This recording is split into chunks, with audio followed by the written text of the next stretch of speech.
جب تم اللہ سے کچھ مانگو اس یقین سے مانگو کہ اللہ تمہاری دعا ضرور قبول کرے گا، کیونکہ جہاں یقین ہوتا ہے وہاں معجزے ہوتے ہیں۔ دعا قبول نہ ہونے کا خیال تو شیطان کی طرف سے ہوتا ہے۔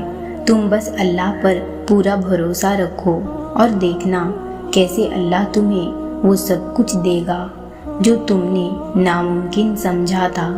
دعاؤں میں بہت طاقت ہوتی ہے، اور جب تم سچے دل سے اللہ سے مانگتے ہو وہ کبھی تمہیں مایوس نہیں کرتا، کیونکہ تمہارا رب بہت باعزت ہے۔ اس کو حیا آتی ہے تمہیں خالی ہاتھ لوٹاتے ہوئے جب تم اس سے رحم مانگتے ہو۔ دعا تمہاری چاہت کا تم سے ہر فاصلہ مٹا سکتی ہے۔ جو نامکمل ہے ان کہانیوں کو مکمل بنا سکتی ہے۔ دعا نا امید سے ہی امید کا چراغ جلا سکتی ہے۔ تم جتنی دفعہ دعا مانگتے ہو اللہ اتنی دفعہ تمہیں تمہاری دعاؤں کے جواب دیتا ہے۔ تم یہاں ایک قطرے کے لیے رو رہے ہو، جبکہ اللہ تمہیں 7 سمندر عطا کرنے پر بھی قدرت رکھتا ہے۔ تمہارا کام صرف دعا کرنا ہے۔